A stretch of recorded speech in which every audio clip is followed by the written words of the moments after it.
First off, I just want to thank everyone for coming out today. This is a massive showing, and I really appreciate all the support we have in this community.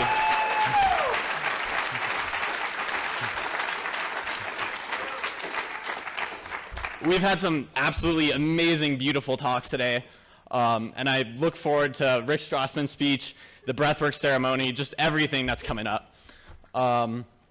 And right now, it's truly my honor to introduce one of the heroes of the psychedelic community, one of the only doctors who has ever studied and researched DMT legally.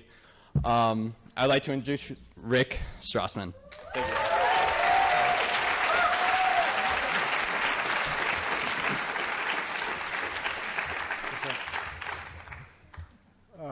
Well, thanks very much. Thanks for coming. Nice turnout. It's great. So this is the first talk I've given in 5 years. Sure. So I've got to hand it to the organizers for drawing me out of my cave.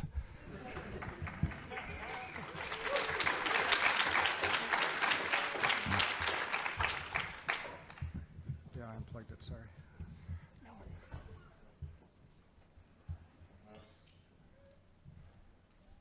Okay, that's good. Great, thanks.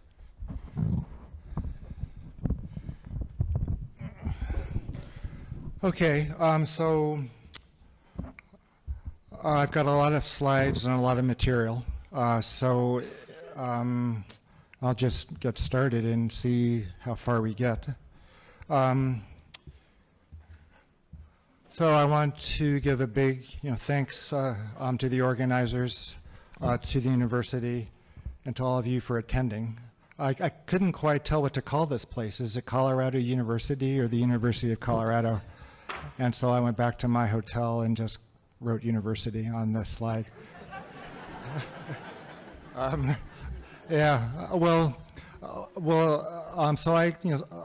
I came this morning and I attended, most of this morning's lectures. And the one word that came to my mind while I was listening to everybody was courage. I mean, people are crazy courageous to be talking about what they're talking about and doing what they're doing. So just want to, hand it to everybody for, carrying the torch and trying to advance the species.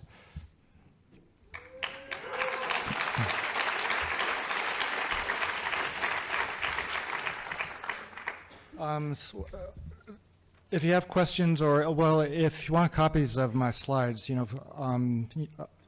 feel free to contact me. That's my email address and my website, because there's quite a few slides and there's a lot of information in them. Oh, and so after my presentation this evening, I'm going to be selling and signing books too, so I can chat with people individually then as well.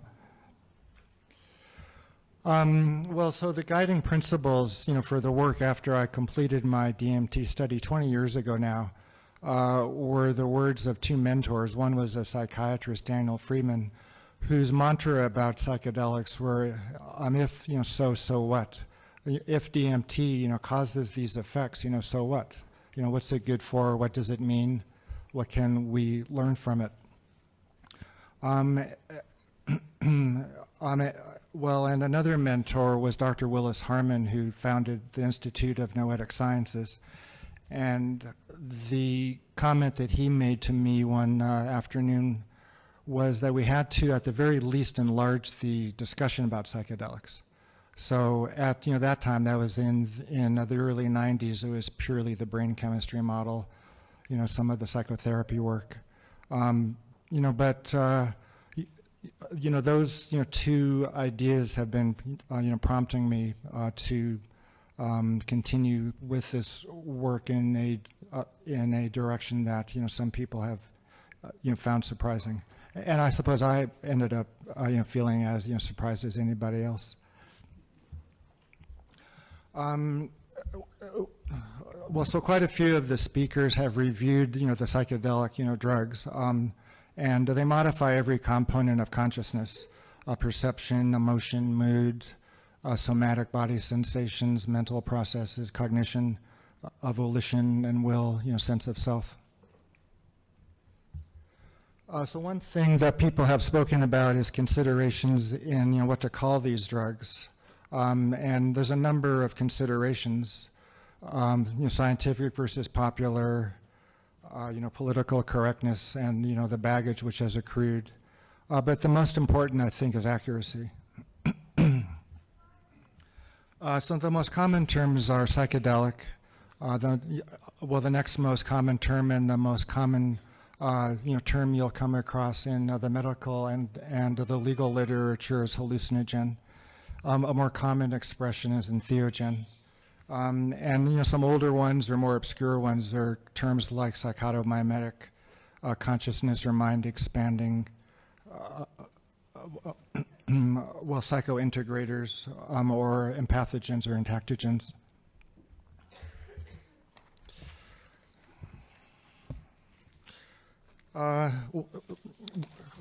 So the one which is the most common is the term psychedelic. Oh, okay. Let's see.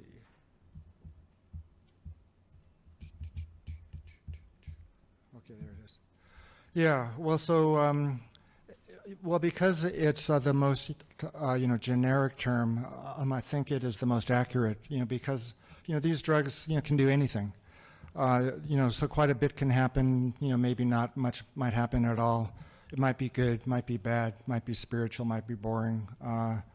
It's got a lot of accrued cultural and political baggage, but I think it's the most accurate term. So the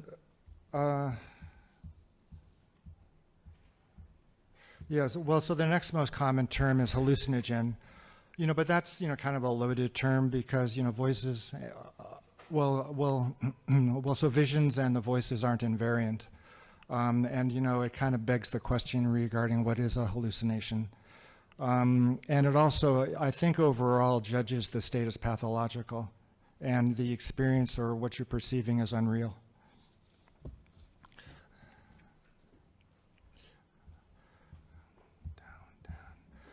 So a more common term is entheogen, but I think that's kind of limiting as well, because what happens if you don't believe in spirituality or divinity?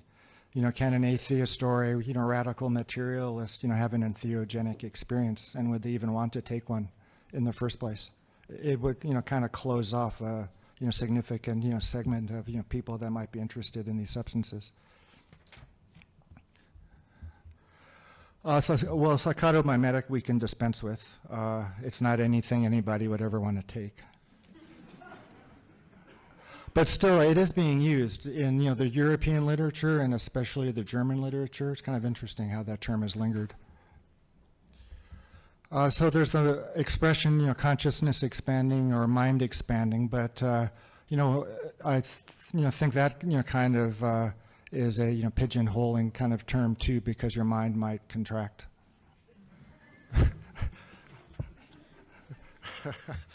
It's important to use your words carefully. I mean, obviously, so that's why I'm kind of belaboring the point.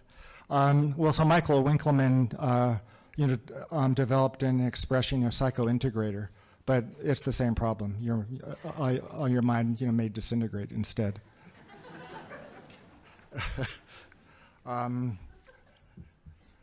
Let's see.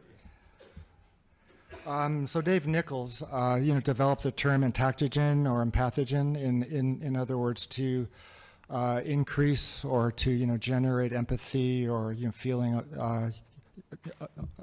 connected with people, so he developed that term with respect to MDMA and related compounds, but those aren't really the classical psychedelics like DMT and psilocybin, LSD, mescaline. And also, they kind of limit the kind of experience you may have, because because you may not feel especially empathic or, related, to the people, that you're with. So I prefer the term psychedelic, and, it still is the most popular, especially in, this kind of a it's also, making inroads into the scientific into the scientific literature to a greater extent as well.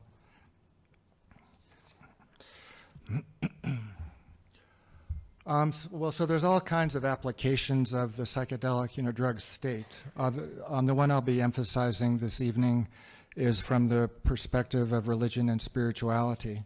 But obviously there's quite a few other, fields which can be enhanced through the application of that state, and our understanding of that state can be enhanced through the application of that discipline. So it's kind of a, bidirectional, dynamic. The state can be understood through psychology, and psychology can be enlarged through the application and study of that state. So there's creativity, there's art, brain function, cultural kinds of issues, even cosmology. So DMT, a topic near and dear to my heart. So DMT stands for dimethyltryptamine. It's chemically related to melatonin and serotonin. It's naturally occurring, and it is made in plants. So it is made in plants and it's made in animals. In other words, it's endogenous. It's been studied for quite a long time, and it was actually, determined, 60 years ago that it was made in the lungs. And even though I speculated in my first DMT book about it being made in the pineal, that wasn't established until just a couple of years ago.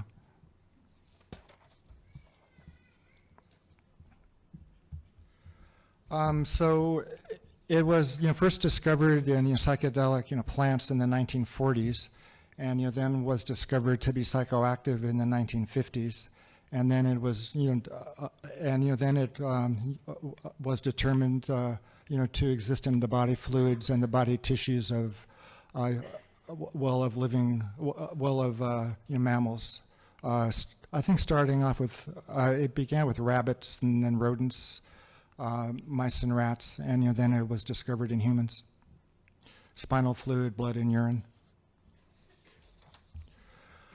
So one of the very interesting things about DMT is that DMT in the blood is transported into the brain across the blood-brain barrier, and there's only very few compounds that the brain treats that way. Like usually these are critical compounds for brain function, such as blood sugar. So it's as if the brain requires, DMT for normal function. So normal function of the brain, means normal consciousness. So you can think of a narrow window of DMT levels in the brain being, necessary, for the, cohesion of everyday, consciousness. So more specifically, a couple of years ago in Wisconsin, a group there discovered that the genetic apparatus for making DMT is active in the retina as well. So even, more to the point that, DMT, naturally occurring, may modify everyday consciousness. It may specifically play a role in visual consciousness. When you're talking about are the DMT, beings real or not real, what's the DMT, world? Is it subjective or objective? When you think about, the brain requiring DMT perhaps, and, the retina producing DMT, I think that, that distinction starts to break down somewhat. So despite, all the things by Joe Rogan, we don't really know these things. We don't really know if, DMT levels increase at birth or death.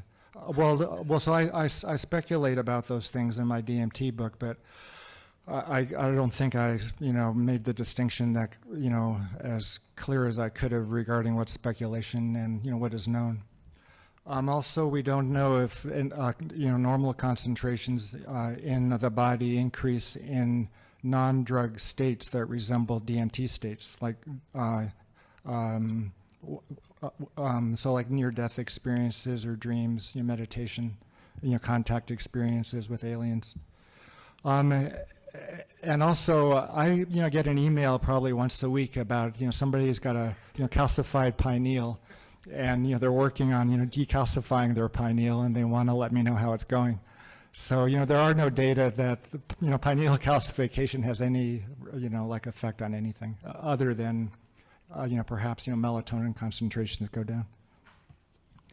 Yeah, and we can't really decalcify the pineal. There's just no way to do that. I suppose you could use ultrasound, but that would be kind of scary.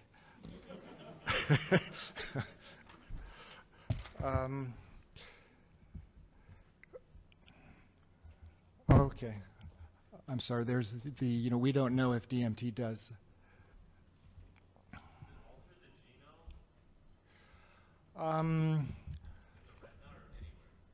Well, we don't really know yet. There were some old, data, from the 50s demonstrating that DMT, kind of, sits between, the two helices in DNA. It's called intercalation.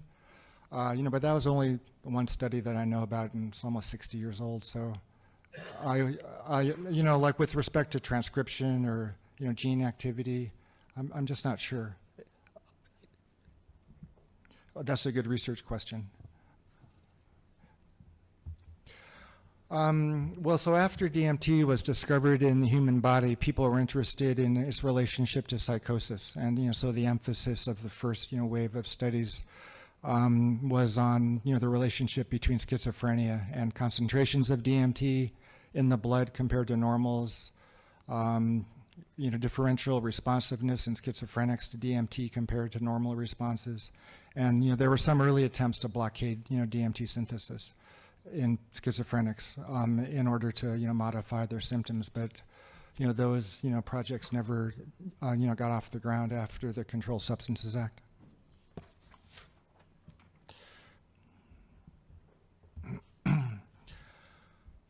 So my study took place at the University of New Mexico Medical School. We started in 1990, ended in 1995. We studied about 60 normal volunteers. We gave it intravenously. It was a dose-response study. We gave a number of small doses, medium doses, and large doses. And I took careful notes, and we drew a lot of blood. Well, the next, study after that was a tolerance study. We were trying to see if the response to DMT diminished with repeated dosing. So we gave a large dose every half hour, 4 times in the space of a morning. And so that was a wild study. Yeah. Well, so people didn't develop tolerance. They got, as stoned the 4th time as they did the first. So also we were interested in, characterizing the specific subtype of the serotonin receptor mediating some of the effects. And we gave a lot of DMT over those 5 years, almost 400 doses. So as quite a few of you know, when you take a full dose of DMT, it starts to work very quickly. There's a rush of inner pressure and acceleration. And then within a minute or so, there's the experience of the separation of the mind and body. And you enter into a world of bright, rapidly moving light. Your sense of self is maintained. There's not really very often a merging with a white light. There's intense emotion sometimes, sometimes there's not much emotion at all. And it's usually, contains some intelligences of some sort or another, more or less, recognizable. They may look, kind of humanoid or reptilian or bird-like, mammalian, robotic. Even furniture could, seem, to possess an intelligence and a sentience. Even the patterns, seem to contain intelligence. The unformed, visual patterns. And it's quite highly interactive. It isn't like you're just, kind of unified with anything. You're dealing with all that stuff out there. It's dealing with you. You're dealing with it. There's a lot of give and take. You're able to control your awareness. It isn't a passive state in as much as you're immobilized, but your mind is active and kind of determining what's going on around you.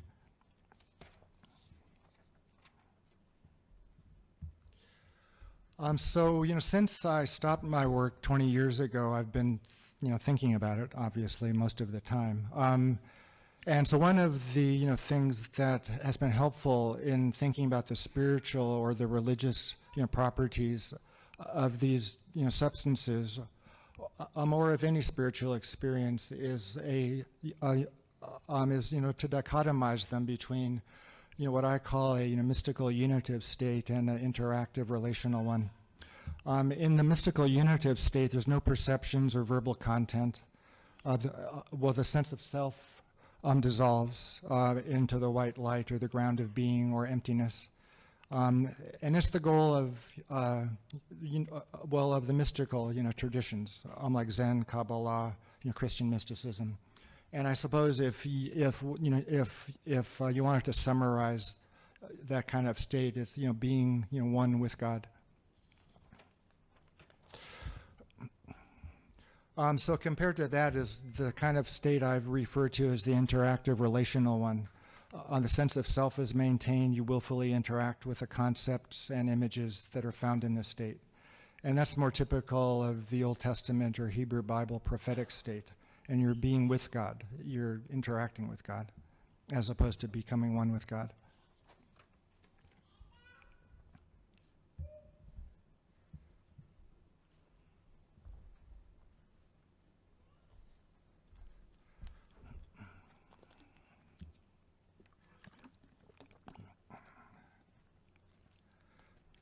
So far, so good? Yeah, okay, good. Yeah, it's a lot, but, just put your thinking caps on.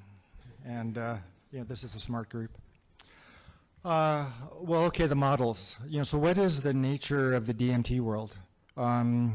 Is it real or unreal? Is it inner or outer? Is it objective or is it subjective?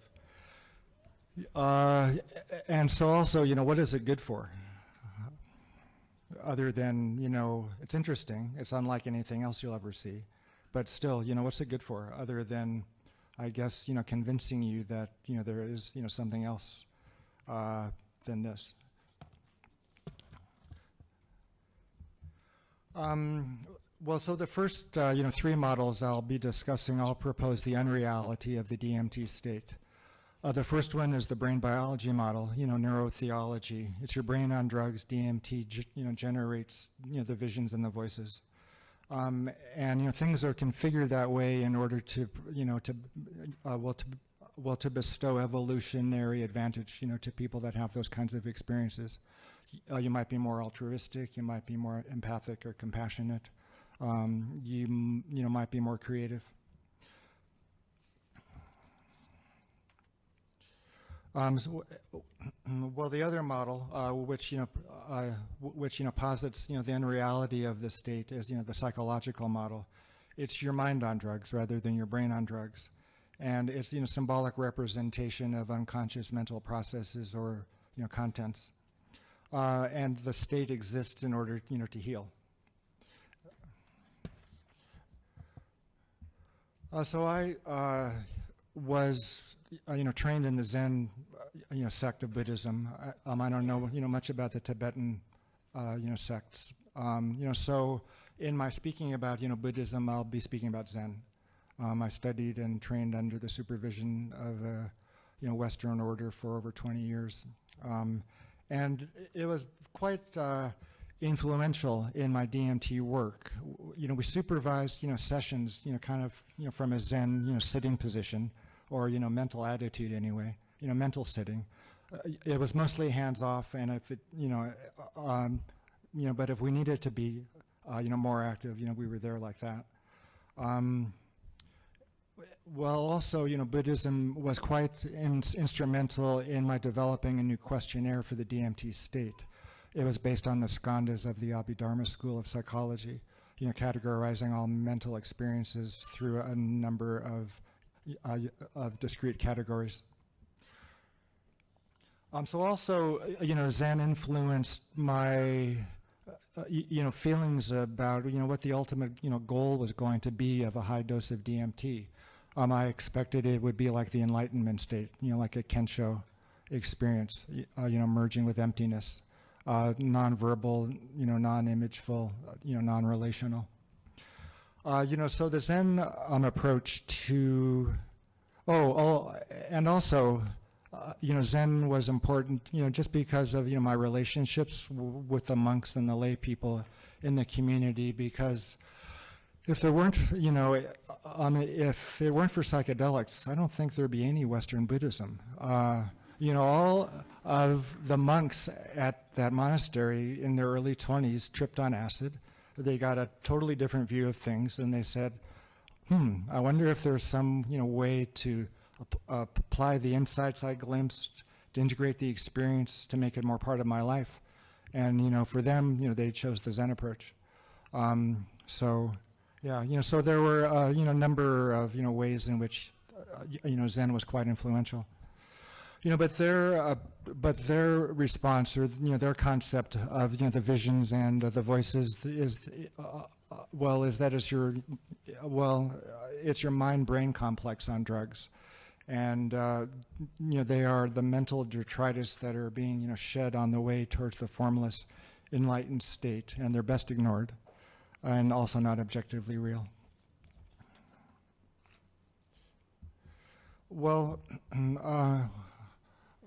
So the model that I propose, towards the end of my first DMT book, is what one might call soft neurotheology. In other words, as a result of brain chemistry, changes, your consciousness is now able to perceive things which are normally invisible but objectively real, such as dark matter and parallel universes.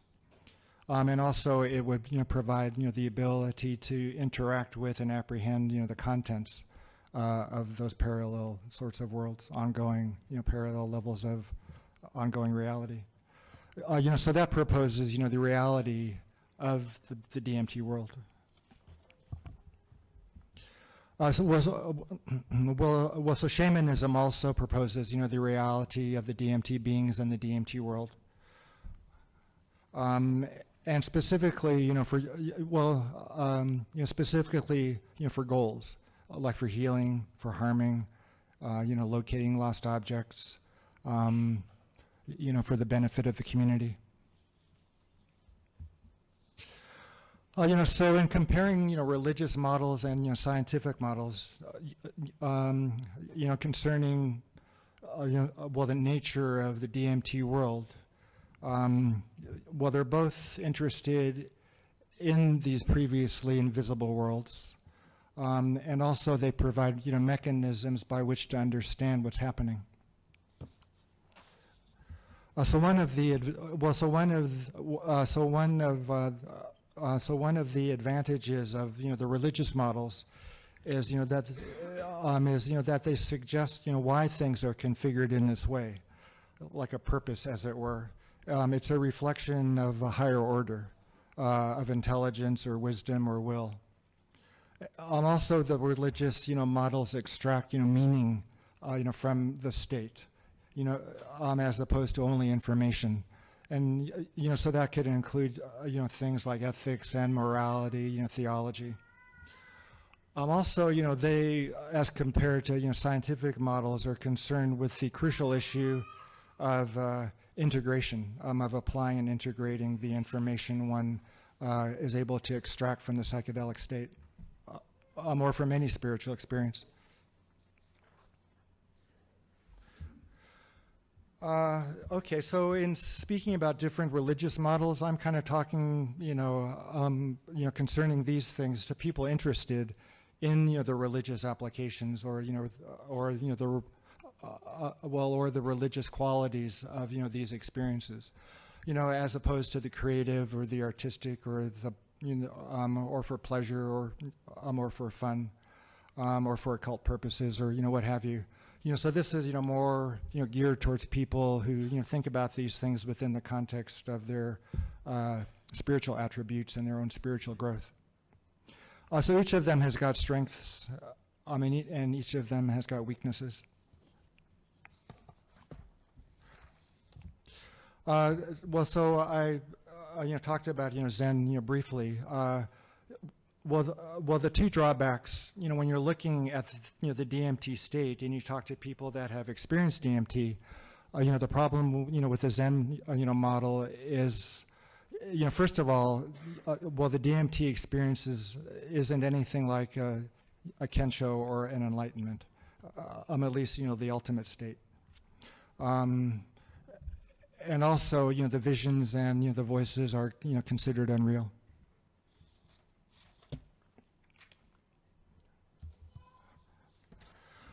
So the other, model, which is making inroads other than Buddhism is Latin American shamanism. And, that's got, the advantage of, positing, the DMT, world as real. But it's got some ethical, moral challenges. And I think, that's, primarily because of its occult kind of roots. It's interested in, controlling these powers and, harnessing the energies, for personal use.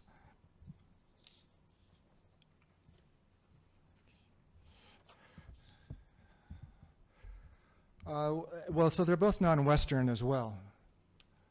They're non-theistic. And their scope, their ethical scope isn't like a, Western ethical scope. And, this afternoon, over lunch, we were talking about, one's own, traditions. And I think, there's a resonance between these experiences and our own biology and our own culture and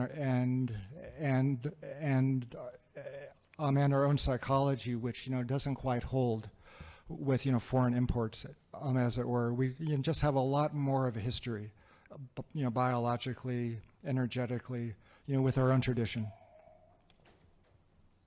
And if we're going to get, and if, we're going to develop a model which has got the maximal traction for the maximal amount of people, especially in the West, I think it needs to be couched or, conceived of or, kind of, garbed in, Western terms that as many people as possible can relate to.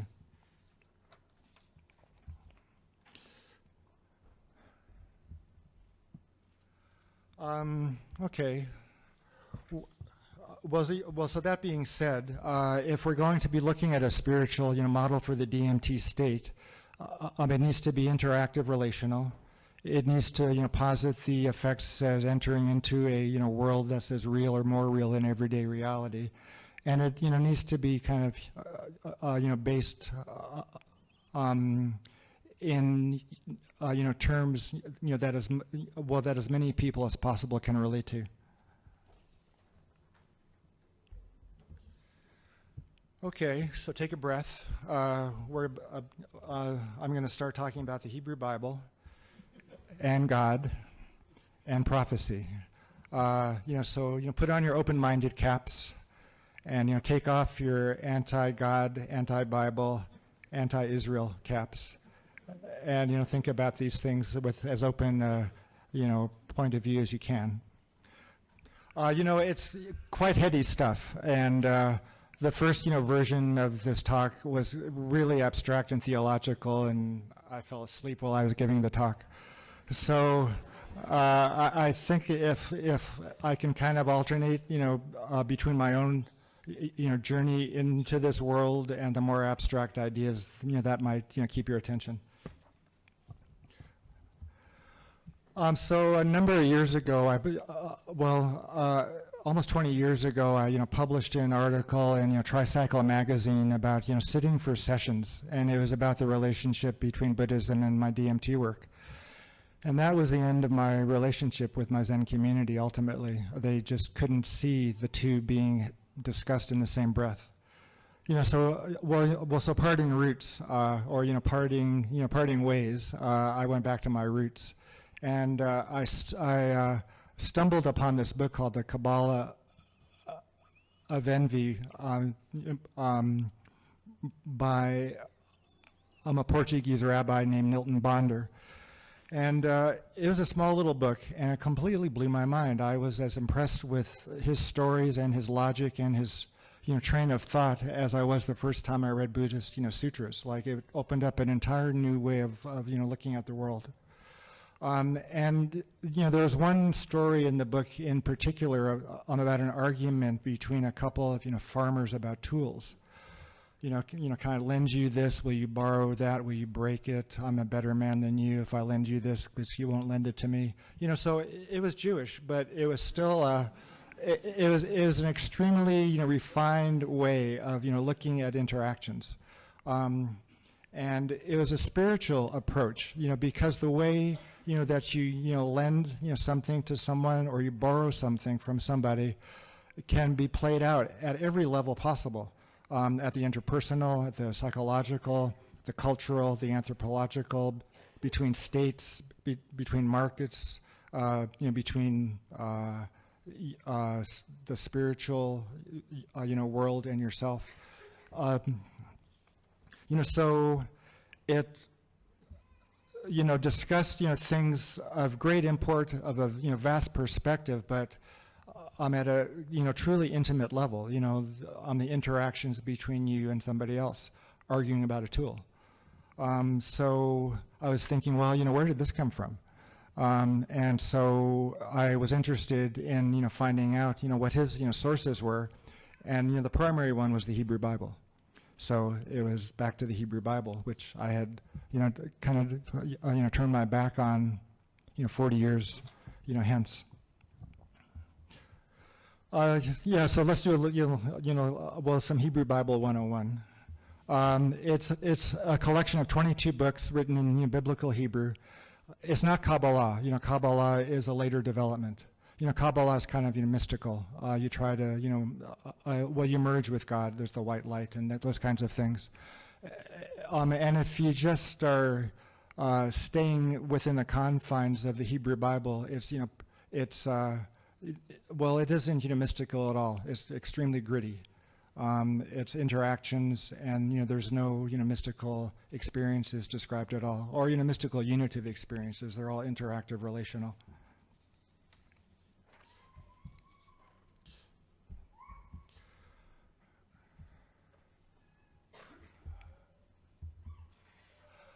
So I started reading the Bible, for personal reasons. I mean, I felt bad. My Buddhist community kicked me out. So I still liked, to read spiritual things. So, okay, here's the Bible. It's kind of a funny story, but plus I was curious, what's in the Hebrew Bible? It's an awfully popular book. And also, last but not least, I was interested in, perhaps developing a, different model for my DMT work.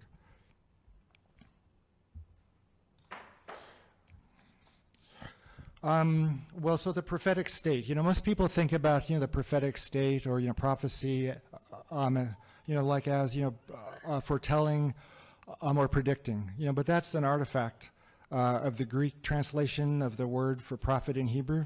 If you look at, the root of the, if you look at the root of the word in the Hebrew Bible, it can be translated as an interpreter, or a translator, or a spokesperson. But the Greeks were interested in foretelling, and they entered spiritual states in order to foretell, so-called divination. So when the Greeks were, translating the Hebrew Bible into Greek, which was the first, non-Hebrew language, they translated the word prophetes, which means to speak before something happens.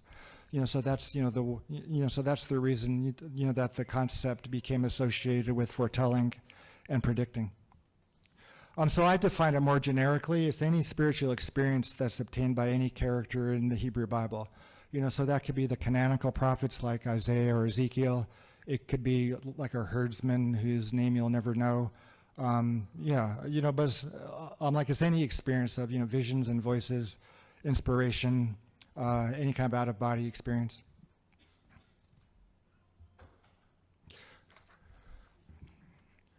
So to read the Hebrew Bible is not easy. It's a very tough nut to crack, let me tell you. So there are some, ways to enter into it. And one of the ways is to read it out loud, especially in Hebrew, if you've got the patience to teach yourself biblical Hebrew. But any good English, translation will do. There's a certain, resonance, between the spoken, voice and the words in your brain and your spirit that I think are, well, they're optimally activated when you read out loud. And if you really study the book, carefully, once you read it through a number of times, you begin entering into a specific state, like it's an altered state, which was very curious. So you're kind of, resonating with the state out of which, the text emerged. And it's a prophetic text, so you're kind of entering into a prophetic altered state. It's quite hard, to read, the Bible without, the commentators. Most of the commentators, lived in the Middle Ages, and they just go, through the text, verse by verse, word by word, and they explain what's going on. And once you've got some good, commentaries, by your side, as you're going through the text, they'll explain, what you're reading, and they kind of, provide, the sitting, for the altered state, which is induced from study.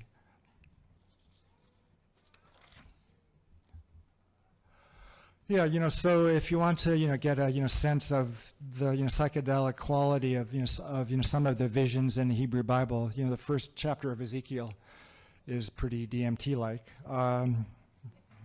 Well, so the heavens opened, and and he saw visions, a stormy wind, he was being blown around.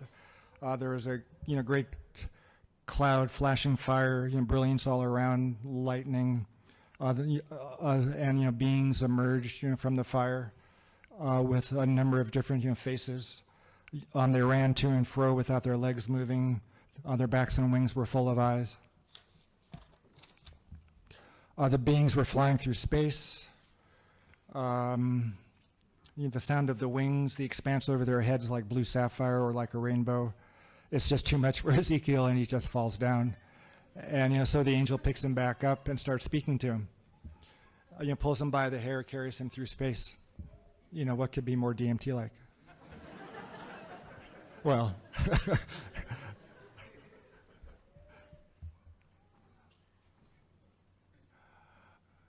Yeah, so one of the, we have to kind of, wonder about, the power of, the Bible. And I think it's because it's a prophetic text. It's like a spiritual text, which, came out of a specific state. And I think that state has a tremendous amount of power. Look at all of you, because you're here, because of, the psychedelic state. And there's, clearly an overlap between the psychedelic and the prophetic state. And the staying power, the influence of the text, I think, relates, to it being a description of spiritual experience of a certain type. So one new category I came up with when I was comparing the two states, like I spent maybe 3 years, looking, through the Bible over and over and over again, and, bending the descriptions in the Bible into the categories I had developed, using the skanda system, for the DMT state, like perception, cognition, emotion, those kinds of things. So in the description of Ezekiel falling on his face, was that... Well, so that's a physical effect. So I would bend that description into physical effect. But after a while, it didn't. In making that comparison, it didn't quite seem like I was capturing all of the similarities or the differences. And so I developed a new concept called relatedness, which then started to tease apart or make clearer the difference between the DMT and the prophetic states. Because the quality of the relatedness was much more highly articulated in the descriptions of the prophetic experience as compared to the descriptions of the relatedness that my DMT volunteers brought back.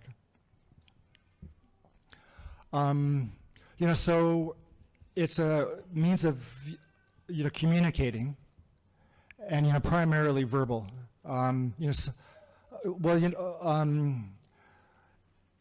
when you're in, the DMT state, there is an attempt, by the beings to communicate. And, one of the, common complaints of the volunteers is they couldn't quite understand what the beings were saying to them. Either they were too anxious, or they didn't understand the language, or it was too soft. So, one of the, things, that you'll see in the Hebrew Bible is, that it's, mostly verbal communication. There are, clearly visions, but the visions either represent some, some verbal message, or are just intended to get the attention of the prophet in order to start speaking with him.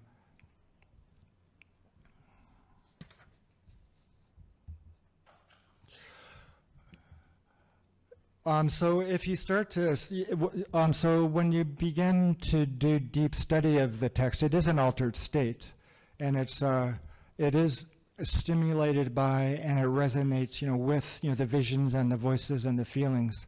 But I think more importantly, it, resonates, with the message of this state. It's as if you're being spoken to about, something that's quite, fundamental, as opposed to just, seeing things which are amazing and unusual. So the state itself is kind of like a discovery and, like a recognition, but it's an abstract one. So it isn't especially perceptual. It's more, cognitive, intellectual, rational. But still, it's hard to put your finger on. And so in an attempt to put my finger on it, it, seemed as if, one's intellect establishes a, relationship with the non-perceptual features of the psychedelic experience. So this is one of the most important points I want to make, is, when you're tripping, there are these visions, but there's also this, sense of knowing, something new. You're kind of, you're kind of getting something that you've never gotten before. And that's an intellectual apprehension. That's not a perceptual apprehension. So when you're, reading the Hebrew Bible, you start to get a glimpse of what that intellectual apprehension might possibly, be that you're glimpsing in the psychedelic state. Or that's, kind of how I started to, to conceptualize it. Yeah, so you're kind of, in a way closing in on God's mind. If, the text is a prophetic text and prophecy is communication between us and, the divine, then you're getting into or approaching, the mind of divinity.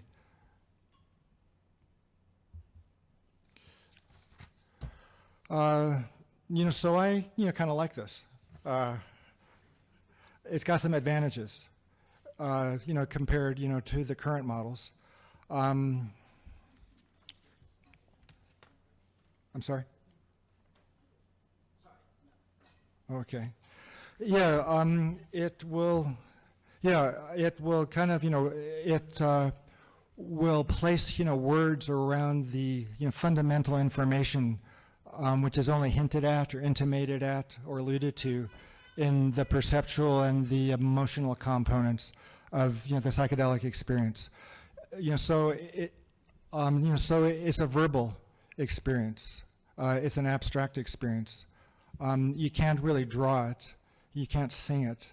But you can understand it.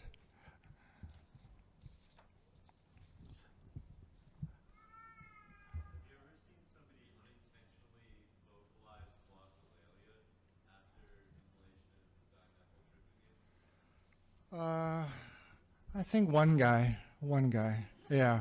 But that was, kind of a, it wasn't a recurring, feature, yeah. Yeah, so, if you are then able to start to understand the text as, kind of a specific way of approaching the psychedelic state, then it adds a dimension. To the experience, like on top of the emotions and, the perceptions. So we can think about it, and we can talk about it. It isn't ineffable anymore. Everything's ineffable. But some things are more ineffable than others. So if you can make it less ineffable, I think you've got like a head start. As opposed to saying you can't talk about it, you can say, well, you can talk about it, and it's kind of like this and it's kind of like that. There's one God, and there's intermediaries, and there's providence, and there's reward and punishment. So how does that kind of manifest within your own psychedelic experience, let's say? So it isn't that you're purely remembering a sense or a feeling that you had back then. You've got more to take home and to chew on and to write about and to think about, to converse with your colleagues and friends with. So the phenomenology is one thing, but the phenomenology kind of expresses the message. It's like a symbolic representation of the message. And the message is more verbal in the prophetic text. So that makes you wonder, can the Hebrew Bible, which is a spiritual text describing a DMT-like world, help us extract information from the DMT state? So what is the prophetic message? Well, it mostly has to deal with the nature of reality and how to relate to it, the highest possible manner, to do the least harm and do the most good.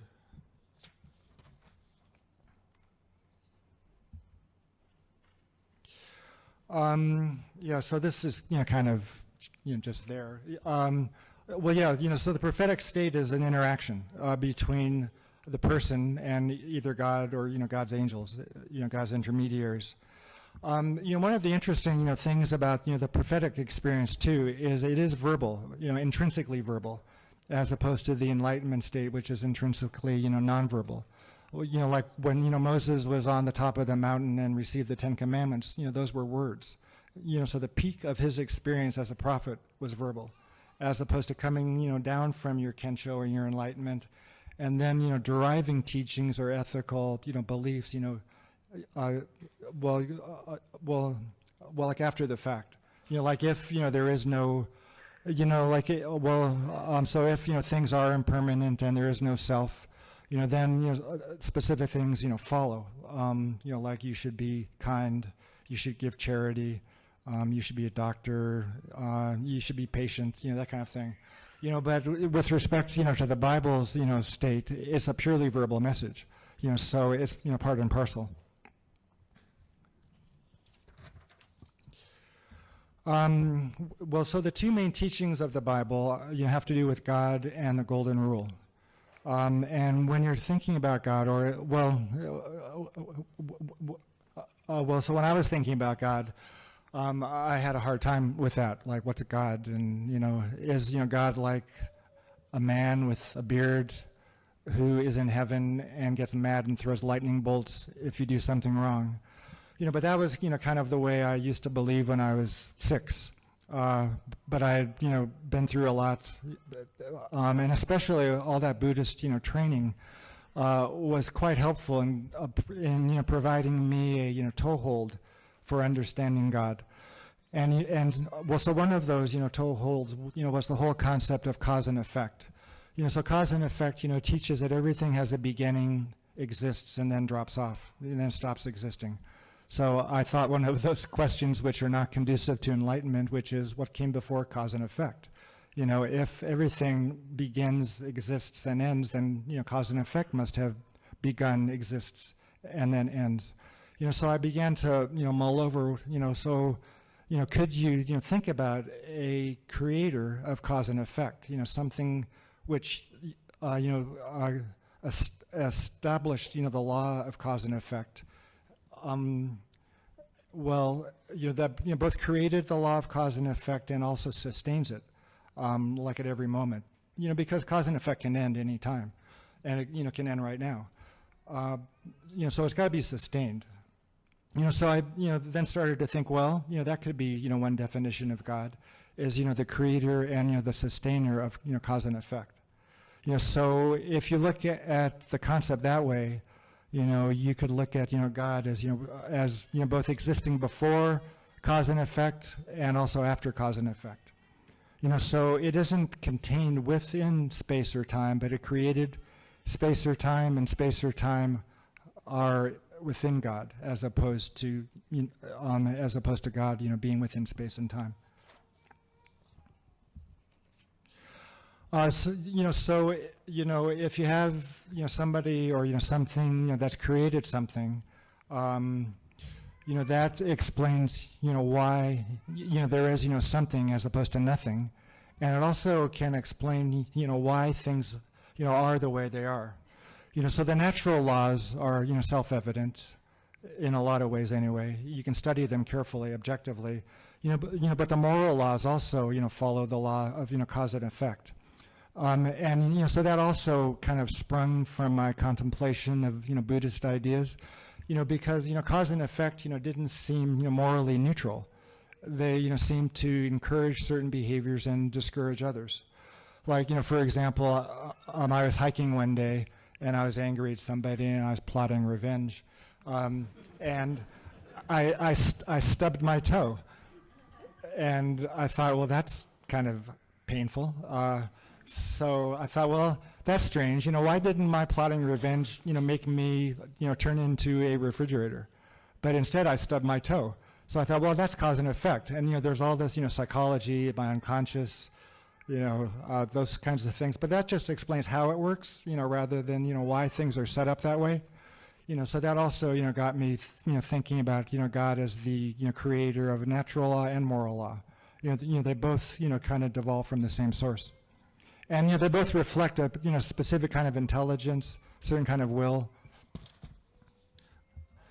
So one more concept that gets, people's ire up is, the notion of reward and punishment. Like if you do good, you'll be rewarded, and if you do bad, you'll be punished. But, that's, purely an anthropomorphic interpretation of cause and effect.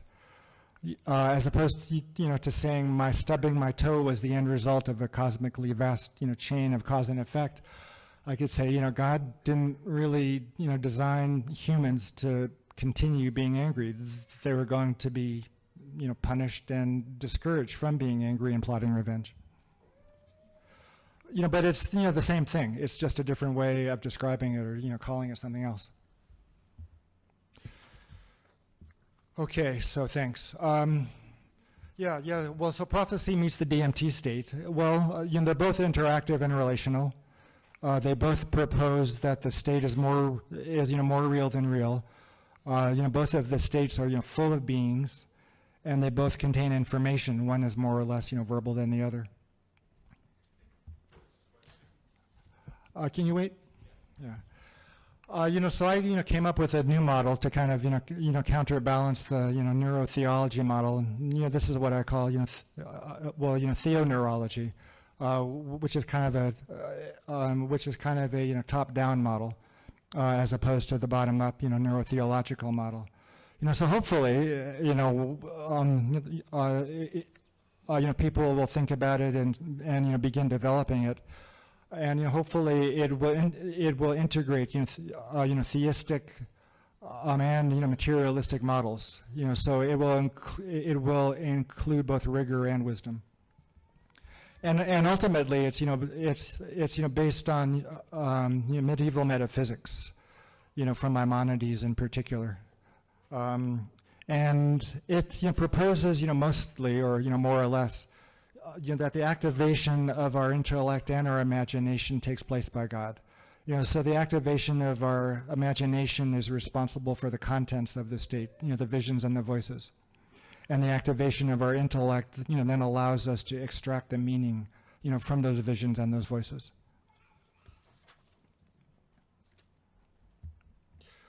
So this proposes that God created the brain in order to communicate with us. As opposed to as opposed to the bottom-up model, which proposes that the brain generates the impression of God communicating with us. It isn't brain reflex. It's just a mechanism by which divine communication occurs. So one could speculate that, increases of endogenous, DMT activity could possibly, mediate, the visions and the voices, the contents of the state. Because there really isn't any evidence in the text of plants being used for their psychoactive effects. There's some theories, like, the manna and ergot alkaloids, the cannabis and the incense, but it's a lot easier to propose it's, just a naturally occurring elevation. But, you have to also, think about what's the mechanism. So one can become, qualified for prophecy. So you train your intellect in order to be able to extract, meaning from the visions. Classically, one would, increase, the power, train the intellect through study of, the classic, fields, sciences, art, grammar, scripture, astronomy, music. So within the present context or within the present discussion, you could think about stimulating or activating, the imagination, through DMT or, similar psychedelics. Also, there are specific, technologies which, may, turn out to be responsible for increasing naturally occurring levels of DMT, which are, characterized in the text, like fasting, prayer, song, sensory isolation, those kinds of things. So those could, theoretically increase, levels of endogenous DMT activity.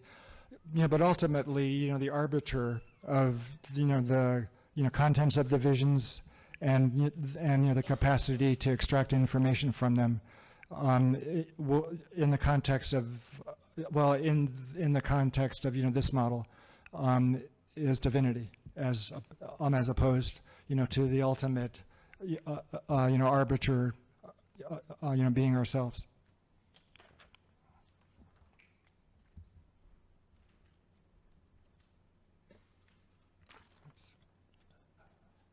Oops.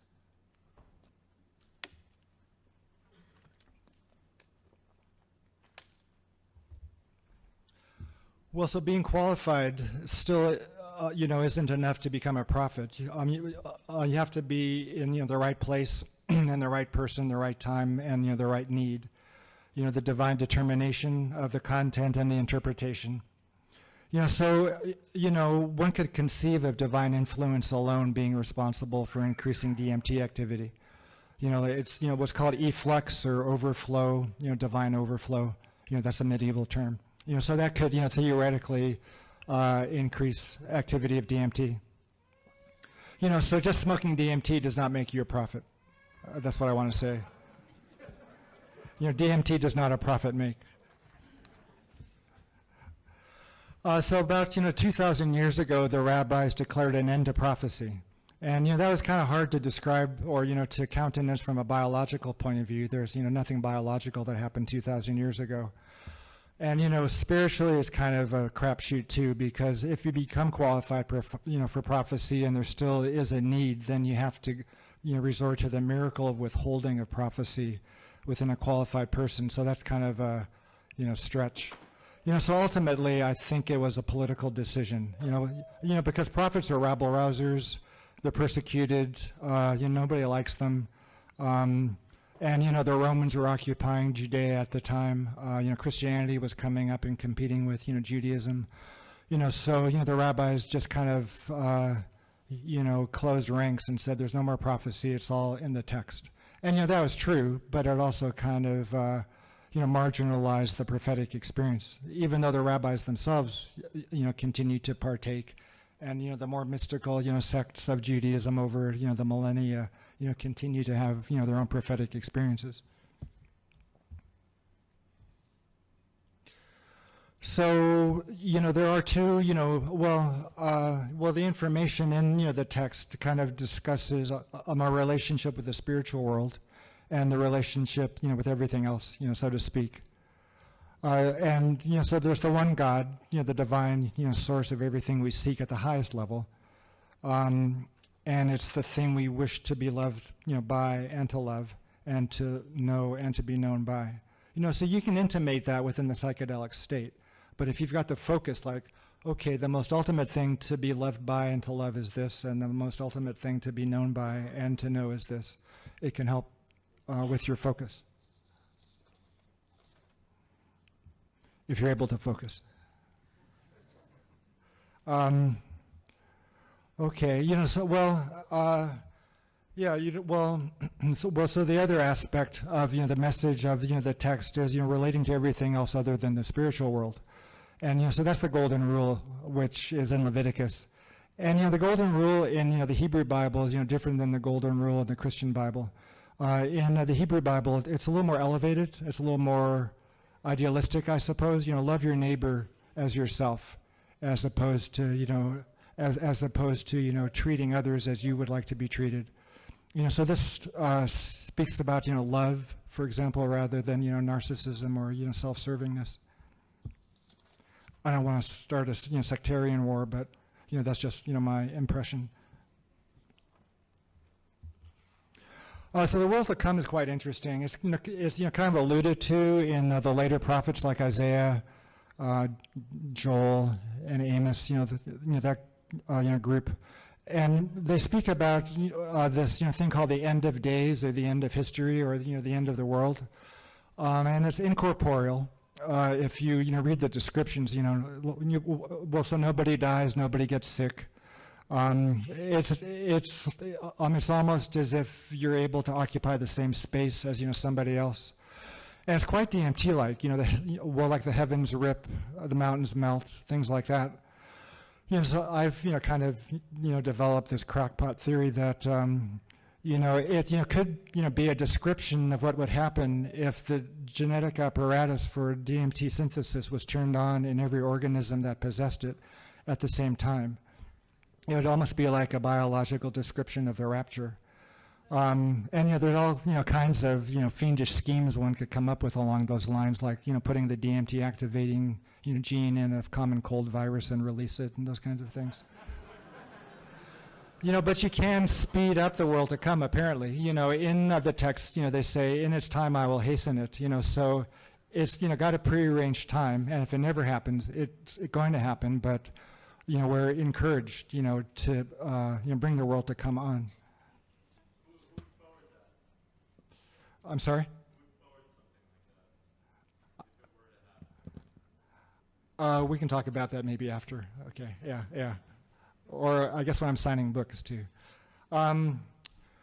Okay, so the implications are interesting. If you study the Bible, you like the Bible, and you want to go deeper into the Bible, and you're not able to, you could think about the prudent application of a psychedelic or DMT state, or experience, which would occasion a state with features which are common to those in the prophetic text. Applicable within the field of clinical spirituality research, which is happening around the country and the world. The study at Hopkins giving psilocybin is including clerics now, so there will be some empirical validation of that idea. And I think more relevant to this group is the Hebrew Bible influencing psychedelia, the understanding and integration of this of the psychedelic drug state. There's a number of ways of doing that. Once you know the text and you know some of the concepts, for example, the beings, you could look at the beings as angels, and the figures in the Bible interact with angels all the time. They're asking them questions. They're determining if they're friendly or harmful. So you can learn to interact with the beings in a different way, based on your understanding of the interactions of the prophetic figures with the angels. And you can also, instead of opening up to love or being mindful or letting go, you could pray. You could pray to God, for help, as opposed to letting go or feeling love or those kinds of things. It's a more it's more of an interactive way of dealing with the psychedelic state. If you're in a tight spot, you could pray. you could pray to something, which isn't you, because it isn't all you. You can also apply, some of the, content of the text, to the psychedelic state, like the golden rule, the one God, those kinds of things. When you're wondering what you're seeing in a DMT experience, or you're, wondering what kind of information is being transmitted, if you've got some, familiarity, with these notions, that can help you make, sense of what you're seeing sometimes. Sitting also, there's some applications. There's a, figure in the Hebrew Bible named Elisha, who's just a wild man of a prophet. And there was a character, so there is a therapist in the Bay Area named Leo Zeff. So he would kind of lay on you if you're having a hard time, like face to face, palm to palm, chest to chest, abdomen to abdomen, upper legs to upper legs, lower legs to lower legs. And it seemed pretty extreme, but people would say it was the only thing that's which kept me in one piece. And if you look in the book of Judges, there's this there's this character whose name is Elisha, and he's called to resurrect a dead child. And he, lays on the dead child, face to face, chest to chest, abdomen to abdomen, palm to palm, and the child revives. So Leo, passed away maybe 10, 15 years ago. But so if he were still alive, I'd be really interested, where he got that idea. Okay, so hopefully I've, covered or been influenced by those guiding principles, like if, so what, and we must at the very least enlarge the discussion about psychedelics. Okay, so email me for the slides.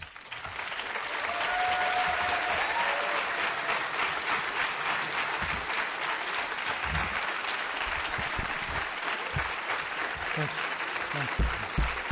Yay.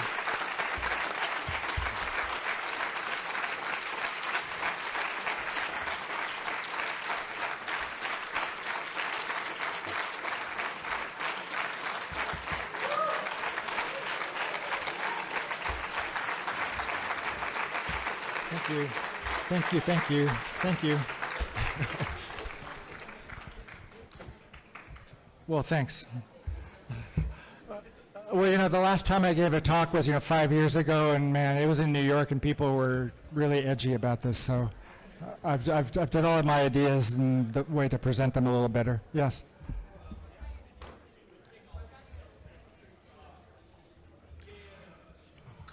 Well, can we be quiet so I can hear questions?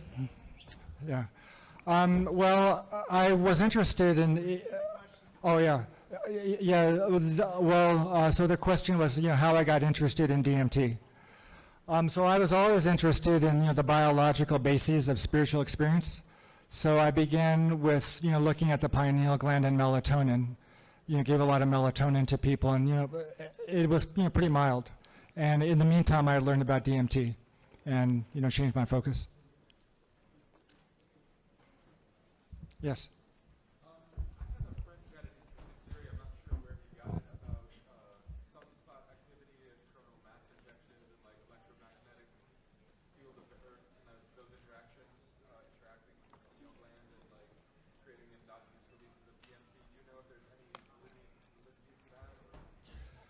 Yeah. So the question is, are there any kind of geophysical things that activate the pineal gland or activate DMT synthesis? There are some data about melatonin synthesis being turned on by EMFs or turned off by EMFs. I'm not that current on the melatonin literature, but I haven't come upon anything with respect to increases of levels of DMT in response to EMFs or gravitational fields or ley lines or those kinds of things. It's extremely difficult, to measure levels of DMT in the body. The concentrations are in the order of a billionth of a gram per milliliter. So we're not quite able to, measure endogenous levels yet. We're, I would say within a few years, but, only if you take DMT, we can measure those levels. But naturally occurring, levels are still too low to measure. I think ultimately we're going to be looking at the genetic apparatus, for example, in the retina or the pineal or in the lungs. If you're exposed to, high power. If you're exposed to high power, kinds of EMFs, does that turn on the gene, as opposed to that increasing levels of DMT in the blood. Max.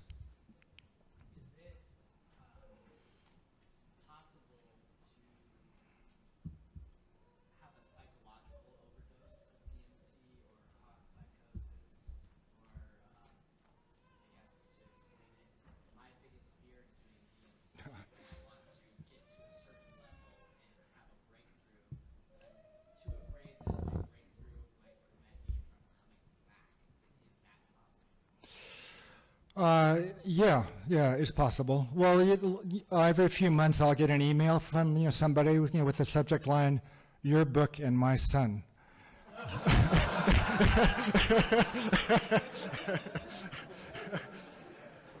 Yeah. Well, it's a story of some kid who's walking around with my DMT book and just smoking his brains out, and they get psychotic and they end up in the prison system. Yeah, if you're careful, if you're prepared, if you're in good health, physically and mentally, but still, Terence McKenna used to say that one's hand is always shaking lighting the pipe. Like every time you light the pipe, your hands are shaking because you just don't know what's going to happen. So, in my study, we screen people very carefully. And, a couple of people had some pretty bad experiences and were kind of in a bad way for a couple of weeks, couple of months. We kept a close eye on them and, kind of got them, back on their feet and back to baseline. But, it's a completely, it's a completely unusual, novel experience. And, you're taking some risk by exposing yourself to it. Yeah, and you just can't really predict what's going to happen. Like I would give DMT and the person would just be laying there, and I just had no idea what was going to be the first things out of their mouth. Like it was great, or I was being anally raped by crocodiles. You just have no idea. So yeah, you kind of do your best and hope for the best. Yeah. Yeah, I've not really come across any. It's interesting. Ralph Abraham, the mathematician in our DMT documentary, like he smoked a quarter pound of DMT in a year in the 1960s. And one day he came up to me and he said, "Rick, do you think I damaged my brain from smoking this much DMT?" And he's the smartest guy I've ever met in my life. He'll end up winning a Nobel Prize probably. So. I don't, see any evidence. If you're, kind of marginally compensated, epilepsy, schizophrenia, you don't want to, kind of stress your brain any more than need be. But, it's got, quite a good safety profile. It'll increase your heart rate and blood pressure. So if you have heart disease and whatnot, but the neurotoxic effects, they seem to be minimal. Yes. In the blue T-shirt. Yeah, I was wondering if you've done or know of any research if there are DMT diagnosed in any other creatures other than the mammalian family? Like sponges or fish or whatnot? Yeah, there's some evidence about certain fish, certain sponges, quite a few plants, obviously.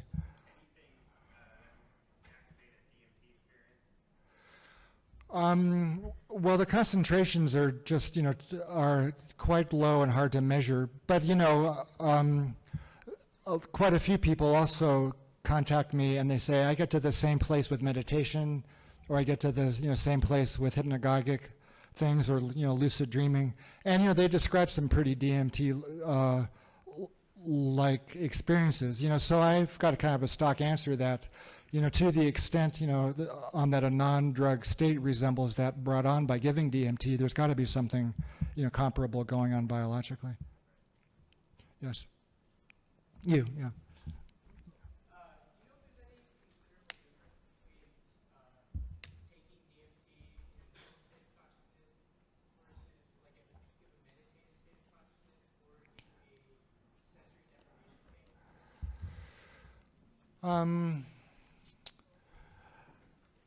Well, I don't think there have been studies done, but there's, there is a large amount of, of stories, anecdotal data, as it were.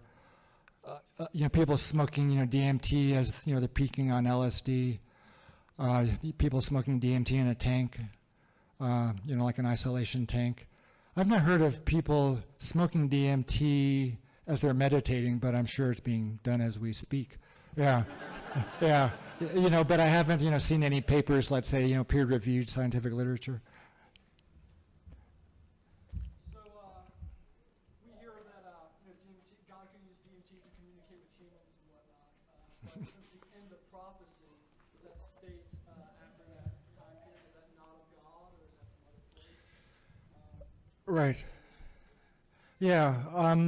Well, there still is, prophetic experience. It is being, marginalized. But your question, raises the issue: if prophecy ended and God's attempting to communicate with us through DMT, what is occurring? So there's this whole issue of false prophecy. So it's kind of a sophisticated issue. But if you're just kind of tripping out on yourself, let's say, that could be a form of false prophecy.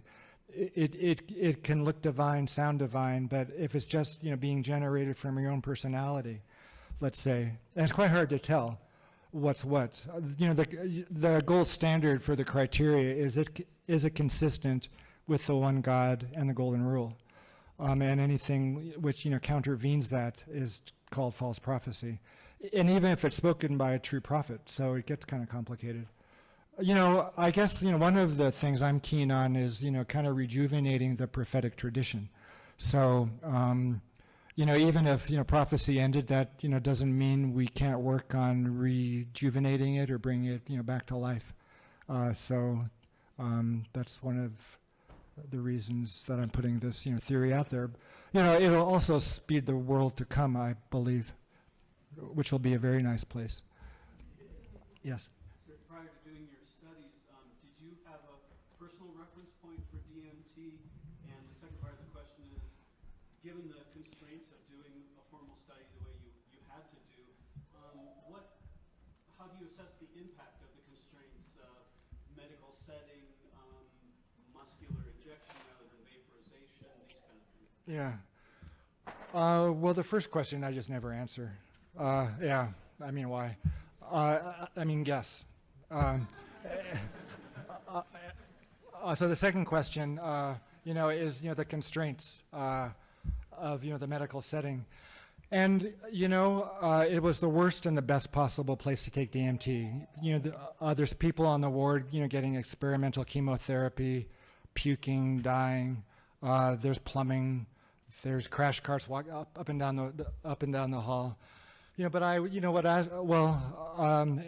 there were, airplanes, flying overhead. So I would, kind of wait for a window of quiet on the ward before giving the DMT. And I'll tell you, once the study got underway, you wouldn't believe how many people said, "I'm so glad I'm in the hospital."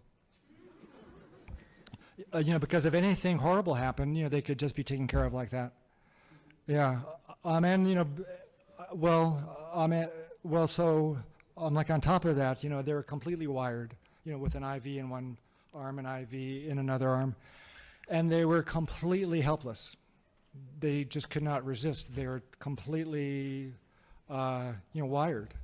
So they just gave up. They gave up like a half hour before the study started. They said, "Okay, I'm all yours," and it was true. They couldn't move. They were just almost tied down, but not really. So I think that helped too. It kind of encouraged that letting go, that sense of going inward, that sense of, well, I'm really in it. There's no escape. I think ultimately that was helpful. So we gave it intravenously, not intramuscularly. Yeah, it was a little faster than smoked. Yeah, yeah. Yes. So I know that they say with a lot of like psilocybin studies that have been done, they say that it generates new brain growth and new brain cell development. Right. As far as DMTs, has there been any studies done as far as what that causes as far as future development in the brain, or I guess if it's a catalyst for it? Yeah. Well, I've got a couple answers to that. The first is there's very few DMT studies taking place, and I wish that weren't the case. There was one, German study that came out in English in 2005, 10 years after I stopped, my work. And it was a very interesting study. They gave a continuous infusion of IV DMT, like for 2-3 hours, and compared it with a continuous infusion of ketamine. It was the, psychotomimetic model. They were looking at, if you give DMT, is it like schizophrenia or not? And if you give ketamine, is it like schizophrenia or not?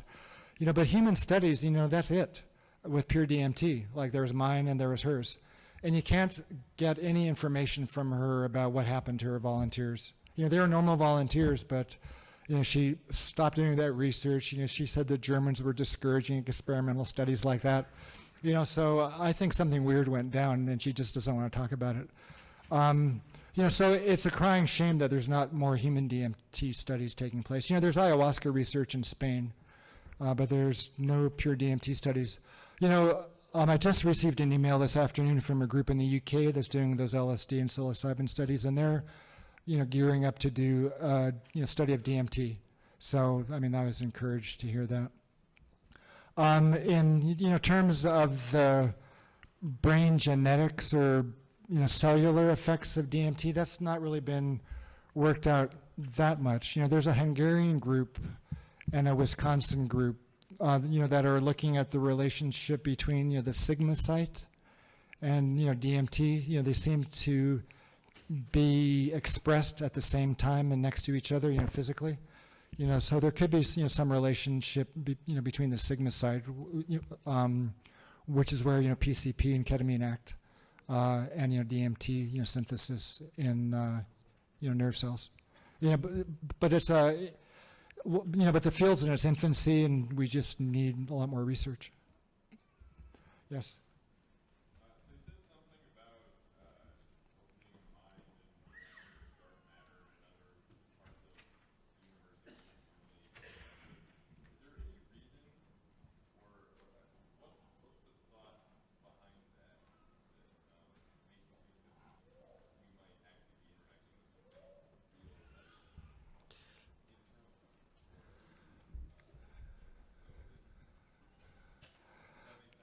internal.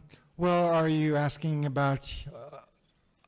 Are you asking? Why not only view it as a product of the brain, as opposed to, yeah.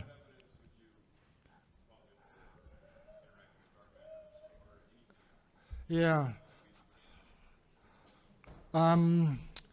Well, I think I feel that way because of how it seems. It just seems that way. That it seems real. One of our volunteers, put it quite nicely. Like he came in for some DMT work, then came back a month later for some more DMT work. And he said, it isn't like I'm returning to the same place. I'm returning, to that place which has gone on for the last month, and I'm just dipping back into it. So experientially, it has the hallmarks of something real, and as a thought experiment. Well, if it were something real, then how could that possibly happen? So that's when I started speculating about ways in which it might be real. Like it was a thought experiment, and I was looking around for scientific explanations of the reality of the DMT state. There are normally invisible, worlds passing through us at all times. And it seems like that is a good fit. It might not be true. If you could develop like a, dark matter camera and take pictures of what's there and then come back and compare it to the DMT description, that'd be great.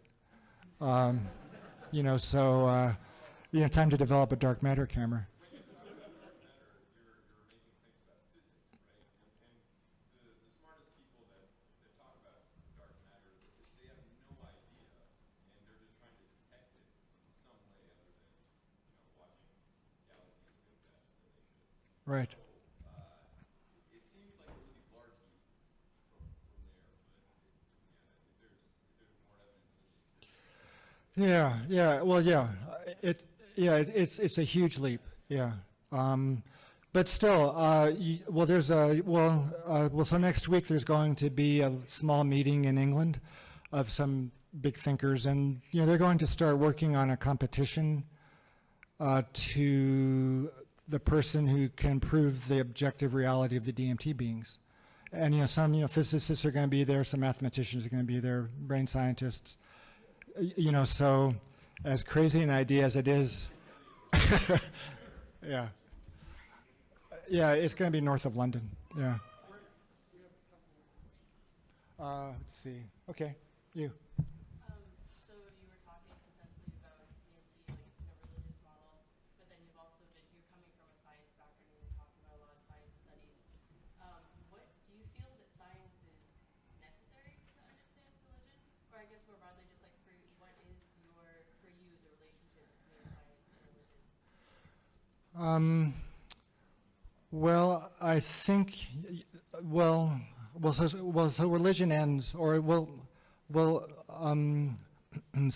so religion sort of starts, where science ends, in a lot of ways, but I think they can overlap as well.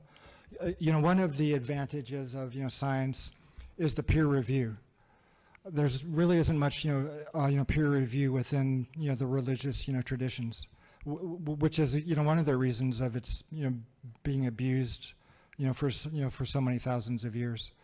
So if you've got, the open discussion of your data, and, peer review to kind of, judge the merit of an argument, based on established, methodologies of, testing, retesting, and refining your theory.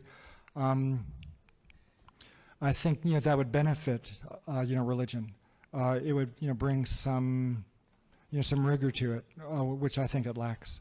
And science, I think it kind of ends at a certain point. Like the ethical and the purposeful reasons for things being the way they are.